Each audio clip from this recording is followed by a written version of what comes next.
All right, man. Okay, I am here. As Kirk Banks said from the Minocqua Brewing Company. Um, I am interviewing Dan Boggs, who is a fishing guide from Stevens Point, who is from my own hometown, and apparently was just coming home from a fishing trip in Canada, stopped by to have some of my beer, and was arrested and hauled to jail simply for being at my beer garden. And the reason I wanted to talk to Dan, we were talking. I'd given you the name of a lawyer that you could call because I think you have a false imprisonment case on your hands. I'll give the background. I want to give the background of what the heck I was doing, and then I want to have you tell your story. After you were arrested, what happened. So, first Sure. of Yeah. all, I was giving a beer tasting that I always do on Fridays and Saturdays at 4 o'clock. Uh, and I always give people free beer so they can taste the beer, and then I talk about politics. I tell stories about the beer and why I made the beer, how it corresponds to Wisconsin politics.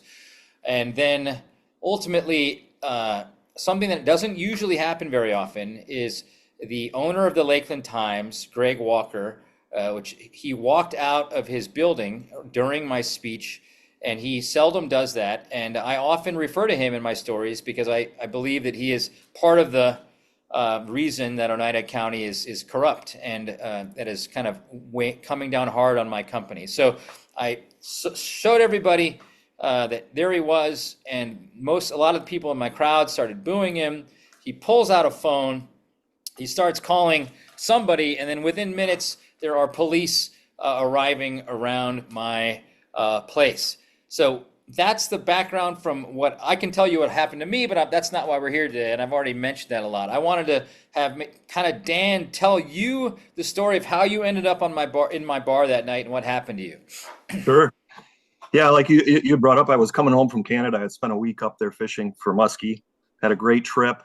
Um, I literally crossed the border, and the border agent, they ask you the questions, and they were like, "Welcome home," and I'm like, "Yeah, I'm back in the U.S." So I drove home, drove through Minnesota, got into Wisconsin. I was really happy because then I'm really home. I visited a friend that owns a business in Mercer on the way home. He recently lost his girlfriend, and I just wanted to have a little face-to-face time with him. Driving through, I looked at my watch. It was a time when I saw that your place was open. I've never visited your brewery. I was interested, Kurt, because of course I've gotten wind of what's going on with your situation. I wasn't fully abreast of the whole situation, but a part of me, as a beer drinking Wisconsin guy, was like, what if his beer's no good? you know, he's making all this stink. So I wanted to try the beer, and I parked in front. The parking lot's a little odd, but I parked in front in public parking. Walked in, and you were having the tasting. I walked in and sat at the bar, and I was enjoying a lot of the merchandise you have available and looking at it. I tried a couple of the beers, got into a nice conversation with the bartender, and pretty much the bathroom got backed up because, as you dismissed, everybody made a run for the bathroom. And I'm having brief conversations. I'm there by myself, but at one point, I saw who I found out was this Walker guy across the street, and my hackles raised. It was a little bit of a danger, just simply because he was very menacingly kind of walking back and forth. And I had mentioned to somebody, I go, we got, there's pride flags. It's obvious the political detonation of the brewery. Yeah. And I'm like, is this a guy to be scared of? Because he's right there next to a pickup. He's got the cowboy boots on. He had a very menacing aura, and I was just like, the guy got a gun in his truck or something. Do you know what I mean? And Yeah. And I had mentioned it to somebody, and they're like, "Oh, no, don't worry about it. That's just this Walker guy." Yeah. And I had witnessed him get on the phone. I'd witnessed him come halfway across Highway 51, and I saw all this happening. And as I was sipping on what was my second beer, the way your bar is situated is just around the corner to get to the courtyard. So I just came out into the courtyard, and there was a family with two young boys there. And I got talking. My boys are teenagers, but it looked like the same age difference, and it's just Yeah. a connection. Yeah. And we were talking about kids while I'm watching what's going on with this, feeling more and more kind of flabbergasted about what was occurring. Yeah. They came in.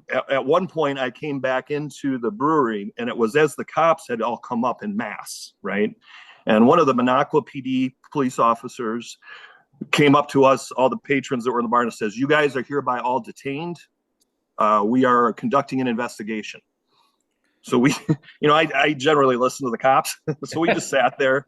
I'm sipping on my beer, watching this go down. Now, as they arrested you, I was videotaping. Yeah. But dad moment. Yeah. I didn't actually hit the record. So, but I mean, to the extent of any kind of interaction I had with the police, that was it. So then they took you away, handcuffed you, put you in the car. And then another police officer came. And, I like to take pictures. I took a picture of all the zip ties that were on the parking right outside of of the indoor place. Yeah. And it kind of had the imagery of the the rainbow parking arrows and the cops walking up. It was just kind of like, rainbow next to zip ties in a riot situation, just for whatever. It struck me. And then they came up to us and said, "You're being arrested." And I'm like, can I finish my beer? "No, sir, put the beer down." It's horrible. I hope you finished my beer. And, I pride myself on never having gotten kicked out of a bar and never having to not, right? But so then as they arrested us, they zip tied us. They put me and another patron in the car. It was a female. I know she was a teacher, and we were in the back of a pickup truck, in the midst of these 20 police vehicles from 4 different municipalities. Yeah. And it was just like, what's going on? And, Yeah. we were conversing in the back of the car. And it's like, I don't know what's going on. It's like, why would they arrest us? I didn't say anything. I didn't do anything. I was simply enjoying a beer. Yeah. And then they transported us over to the PD there. And from there, they got us out, said that we were under arrest, and that we were going to be taken to Oneida County to be processed through. So they put us in the paddy wagon. It was split down the middle. Yeah. And there were 2 females of this group. There were 6 of us total, and then 4 of us on the male side. And we were just kind of conversing as it goes through. Yeah. These cops, like, I have no issue with police officers. I have friends that are cops, and frankly, the ages of most of those county cops are like your nieces and nephews. You know what I mean? Didn't give them any issues. They're just doing their jobs. But nobody could answer me other than a couple of the police officers that were fairly polite and just knew I wasn't going to be an issue. They're like, "Sir, you probably are just in the wrong place at the wrong time." Yeah. But that begs a huge question. I have a record without a speeding ticket for 20 years, for God's sakes. No interactions with police other than, some silly stuff when I was back in my school days, 25 plus years ago. And what is a right public place? Where's the wrong public places that as an American citizen with no restrictions on them that I can't go? Yeah. Right. You know what I mean? Yeah. And if that was an informal conversation with the police, but it was, it just struck me, of course. So they transport us to Rhinelander, and a couple of the patrons had their dogs in their vehicles. And they're like, "What about our dogs?" And I'm like, "What about my car? Are you going to tow my car? Because I'm parked in a 3-hour zone." No real response. I do believe that they helped out, credit to the neighbors of the police department, the local kids, and they made sure the dogs were okay. Dogs were not incarcerated. We were. Yeah. So we get to the jail. Yeah. They end up processing us, which is humiliating. They take us out one by one, thinking we're going to be aggressive. And it's just like, no, man, and we were fingerprinted, and still to that time, they're like, "You have a disorderly conduct charge," but none of them, these are the processors. None of them would tell us why or what for. Yeah. They processed us through. They made us, fingerprint. They did the mug shots. I think I mentioned that I've made a commitment in life never to wear Crocs. And they made me wear Crocs. They take away your belt, your shoes. Yeah. I had heard about your experience there. It wasn't quite as bad. But we were still all 4 of us locked in a cell with an open urinal, right? We had all been just drinking beer, so we all had to use it, but in this format of, all these middle-aged dads that are not used to these kind of things. You know what I mean? Yeah. They did breathalyze us. They checked our BAC content. I believe I blew a 0.04, Yeah. 0.004. So, I mean, Yeah. half under the legal limit. We were not intoxicated. We were not, if anything, I've really searched back. Did I do anything? And Yeah. I'm very, very clear. I did nothing to antagonize Yeah. anybody. I So, might have expressed an opinion, so about you, how this is wrong, right? yeah, And yeah. And you to be told me, arrested. like, I mean, we talked earlier, and the reason I wanted to get you videotaped and, and kind of show the world our interview is you said, you've been around, I mean, you're fifth generation Wisconsinite. You're Yes. from a dairy farm. You know, if there's anybody that, should be able to go into a public place in peace, you've got no record, you know, why how could you, out of anybody in the state of Wisconsin, being a white male, be targeted and be arrested for disorderly conduct? I mean, what's going on there? It blows me away. And I'm very familiar with Wisconsin bars. I grew up here. I feel very comfortable going into little, you know, small bars with maybe a different political views because we're all neighbors, right? And I have that fishing background and the hunting background that I really connect with my neighbors that are from the rural areas, right? I grew up in rural areas. I just have never, ever, ever felt uncomfortable at any place I've ever gone, and it's kind of stripped from me that this is my home. These are my people. The cops are your friends. Yeah. And, to have that just swept out. And like you said, I am not a troublemaker. Most all my friends are going to describe me as a nice guy with a lot of humor, kind of goofy, Yeah. but, I just, and I was talking to you about even sharing this story. I cannot look my boys in the face, my teenage boys, my older daughter, my younger 4-year-old daughter eventually, and say I let a bully run over me, because that was definitely not right, that I was just sitting there. And, I'm no martyr, but if it can happen to me, a bearded white up north guy that's just enjoying a beer in downtown Minocqua, for heaven's sakes. And I think I mentioned to you, Kurt, that was my very first time Yeah. that I've ever stopped in your It's establishment. not like you're a protester. You're not an activist. You're not agitating. You're not a nuisance to the cops. What is so? I grew up in Wisconsin. We grew up. You married into Stevens Point, but I grew up in Stevens Point.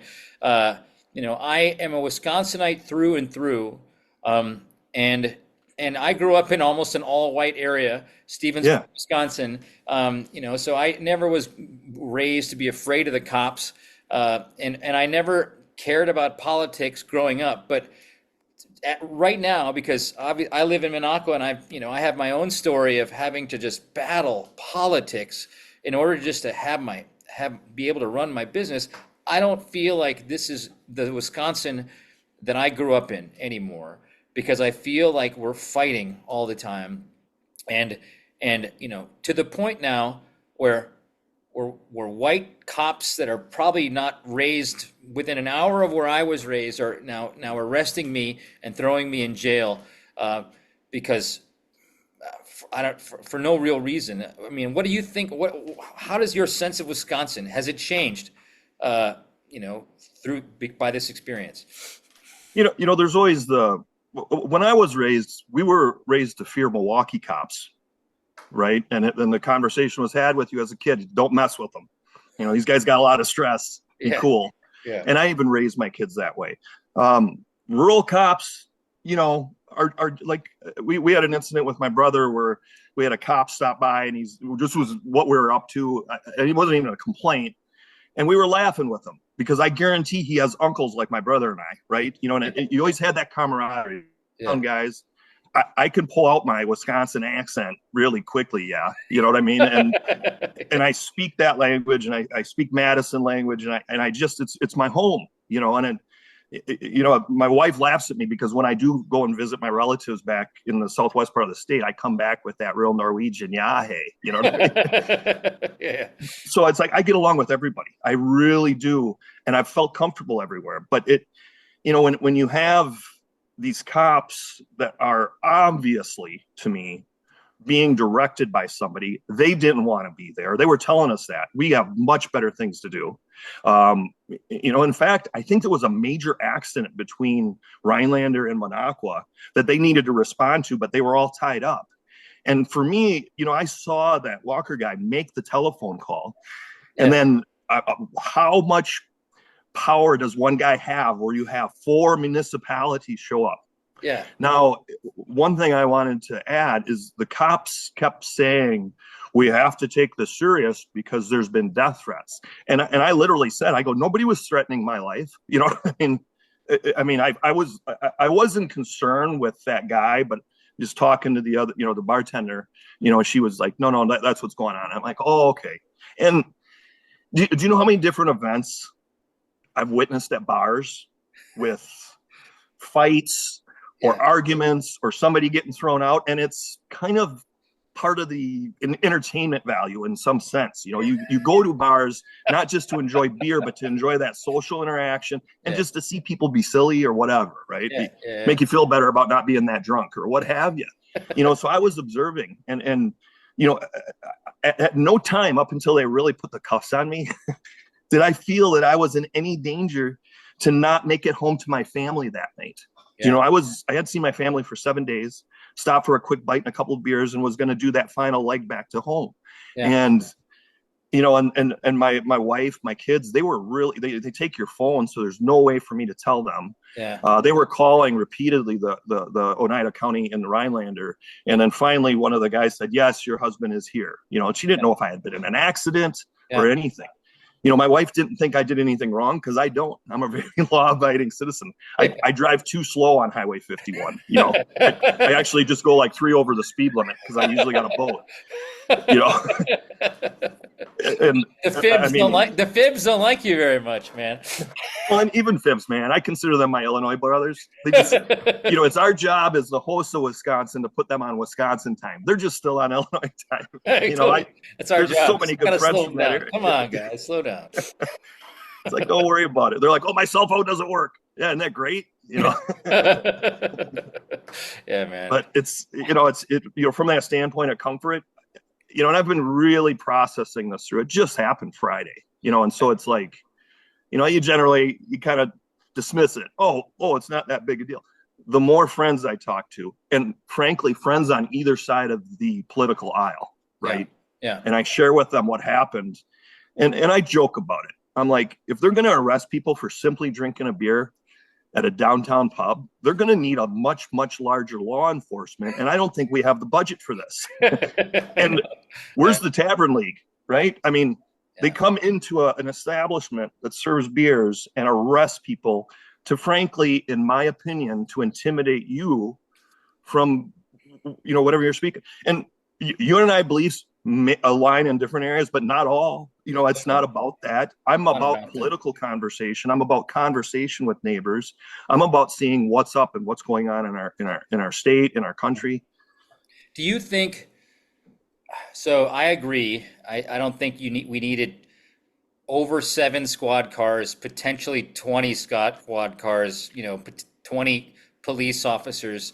I've heard a lot of different numbers thrown around. I know there were at least 7 squad cars. I mean, I'd agree with you that has to be intimidation. I think that they want to scare people away from coming to my place. But do you? I mean, I don't want to put words in your mouth. You gotta tell me your honest reaction. But you said you had a weird sense about this guy kind of across the street, with a big truck, kind of walking back and forth with the phone. Do you think that this might have been planned ahead of time? It's all retro. I'm just jumping into the situation. Yeah. And hindsight is really powerful. But I can tell you what I was feeling in that moment. I was feeling danger from him. Yeah. And I'm a hunter. I have guns. I'm okay with guns. I teach my boys how to handle guns. Do you know what I mean? It's not an issue with me, but it's an issue when I see somebody getting to an emotional state that quite possibly could be armed. Yeah. And I tend to have a Papa Bear approach to it because and this occurred. I didn't really bring this up, but while I was being arrested, while they come up and said you were arrested, there were two moms with babies sitting on the table, mere feet from where you got arrested, where they first shackled you. Yeah. And they were like, "We have babies here." Do you know what I'm saying? And the oh no, you can go. Okay. And frankly, it's good for women to get some discrimination that goes for their favor, frankly. Yeah, for But sure. I mean, I was Papa Bearing it because I'm a dad, I'm a grandfather. And I was like, do you know what I mean? It's like there's situations you go to that are dangerous and you can as an adult.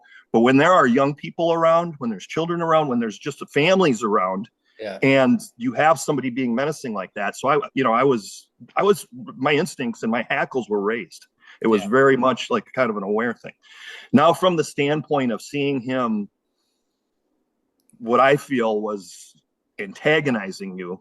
Do you know what I'm saying? Yeah. Not only walking back and forth, but I saw him come halfway across, like halfway across the intersection of a major U.S. highway. Yeah. To antagonize you. And there was a lot of conversation that happened there. And it's like, okay, and the no contact order was mentioned or this and that. It's like, okay, if you have a no contact order and you go and you antagonize the person that has the no contact against you, aren't you culpable in some ways? Do you know what I mean? And I get the fact that You he were has in my property. I was on my beer garden. I want to alert everyone that at the moment I did not have a no contact order, but I had a no harassment, no threatening, and no intimidation order, which seemed to me impossible while I was talking to people in my own beer garden on my own property. And Kurt, I saw that whole thing happen. You at no point left your property, right? And let's talk big picture: live and let live. Don't tread on me. And property rights, First Amendment rights for speaking. So somebody can, I can say something in my living room, a police have the option to come in because of an antagonization from a bully. But go back to your point. Do I think it was planned? To me, and in my opinion, there's no way a force of that magnitude of police could show up without prior conversation. Because from him starting to walk around to the cops coming was 20 minutes, half hour maybe. And I think we got arrested within a half hour. I think when he pulled out his phone, I saw cops within minutes kind of just kind of observing what was going on, like they were there soon, but they were there while we continued to talk. And I admit, I don't know if you saw it because you were drinking inside and I was talking to the people out in the beer garden, but I started telling stories about this guy when he was menacingly walking back. I mean, I was showing people how he had used the cops previously to put me in jail, and I was telling those stories, and we were all kind of laughing at him. We were laughing at him because it was a hilarious story that how he has so much power that he can throw me in, he can use the police to throw me in jail whenever he wants. Yeah. So that was. Yes, he could have gotten mad that we were laughing at him, but it was my property. So, I think that's pretty okay. I mean, in schoolyards, certain groups of kids may tease certain other groups of kids, and they're never hauled off to jail and never have to spend 24 hours in jail. Right. So, I mean, it treated like an abject criminal for, and it blows me away. For drinking a beer in Wisconsin at a public establishment. But, and it's, cops kept bringing up that I was wrong place and wrong time. And it's like, I'm in Minocqua, right? I'm up north. Yeah. I'm having a beer downtown. I parked legally. I know my weight. I know how many beers based upon the alcohol content I can have and still legally drive. Do you know what I mean? Yeah. I was exercising within legal rights, everything to be safe, to make it home to my family. And this occurred. So, I'm floored. I still don't quite have the words to describe that happening. And, I did get wrapped up in something, but if it can happen to a bearded up north Wisconsin guy that's doing nothing, that coaches his kids' teams, that does, volunteer work, that has I mean, I'm not a saint by any stretch. Nobody's perfect, but I do try to make the world better. And I do try to set a good example for my children and my family on the kind of man I want to be and the kind of person you are in Wisconsin. And to that effect, I go across the aisle for people that are completely against my political views to try to understand how they feel. And, I'm very much a moderate. I always used to tell people, and I think this is apropos with your city situation. Okay. So when Trump was elected, I would even share with people that were pro-Trump, pro his agenda. I'm like, one great thing about democracy is it does one of these and you're going back and forth. I go, if either party were 100% in control, it would be so bad for our nation. And almost everybody, even the ardent MAGA, is like, well, yeah, that's true. That's true. Do you know what I mean? You got to have that check and balance. Yeah. So when you have it balanced one way, extremely way, you run into situations like this, where civil liberties, the liberty of being able to drink a beer in Wisconsin, are taken from normal citizens. Yeah. Just simply because I patronize the location. Yeah. And if that isn't bullying to try to keep your business out of the thing, and from what I understand, and I'm not fully, I'm getting more and more aware as I read, but it's like it has a lot to do with politics. It has a lot to do with the interactions you had with this guy who has so much power and so much influence in one city. And if that doesn't raise up the hackles as every American, do you know what I mean? Dukes of Hazzard, man, we hated Boss Hogg. We hated him. I know. Because of his abuse of power and his corruptness. I know. And I have no idea this guy's background, if he is corrupt, if he is abusing. But it seems to me, in my opinion, if a guy can make one call and have that many police show up, that's too much power for one guy to have. That's too much. Do you know what I mean? So I know you said you had a talk with your family about what do you do next, because you don't like being bullied. I don't like being bullied. We probably drank the same water from the same tap, from the same water tower, at some point. I think we're cut from the same cloth. You don't like being bullied. What are you going to do now? Part of it is just telling the story. Yeah. So I've shared with all my friends. I've shared with people I know. I think I had mentioned I had a cousin that commented on one of the posts for this occurrence about how he wanted to urinate on anybody that goes there and they're white trash. So I called him up direct and I said, so you think I'm white trash and you want to urinate on me? And he's like, no. It's a good family, cousins, but we've been close for years. Yeah. No, I didn't mean you. And I'm like, well, you kind of did. When you're making those statements, here's who you're talking about. Okay. Somebody who wants to protect his daughter's rights, somebody that wants to have a fair and equitable relationship with the governments in our cities and states. You know what I mean? It's like, and to me, there's some benefit to that because he thinks it's wrong. And he's as ardent of a Trump supporter as there is. He's like, that is not right. And it's not. And it's like, I'm no martyr, I'm nothing, but I really am a law abiding, positive person in my community. I really strive to do that. And for me to have any kind of a record or get arrested for something as simple as that, I feel like if I don't stand up, who's gonna? Because there are so many people that don't have the advantages of being a fifth generation Wisconsinite, having a secure family, 20-year marriage, you know what I mean? That can say, hey, I don't care what I get for blowback because people need to hear this story. This isn't me fighting with, Walker. This isn't me having any kind of stance politically. This is me simply trying to patronize a business that I wanted to taste your beer. Yeah. And I can't accept that as being right. And I cannot, with my family support, obviously, but I cannot not stand up for what? What do I get out of that? I get to go hide and let other, right. And it's, you can't, because, and you're worried, expressed to me, you're a fishing guide. You don't want somebody to leave you bad, I know I put my neck out there and I get people leaving my business bad reviews simply because of my politics, and they lie and they give me bad reviews to give me a negative score so that my business is not as successful. you're a fishing guide. People can give you bad reviews, and I know that you were a little hesitant, but sometimes you got to stand up. Sometimes you got to just know that your reputation is solid enough where if people are gonna go online at you, it's okay. You're gonna get through it because you're a man, and you're strong. You ask any of my friends, any of my clients, any of the people that know me, who I am, and to me, character is the most important as far as who you are as a person. So for me to not share this and just go away, Yeah. okay, let's let them attack Kurt, or let's let them, let you be the firebrand. I'm just sharing my story for what happened. It's Yeah. not a political thing for me. It's not anything. It's the loss of my liberty in my home state. Yeah. For drinking beer in a state that is known for beer. You know what I mean? I know. What's next? If you Right. squeak too loud on your cheese curds, do you get a probation? You know what I mean?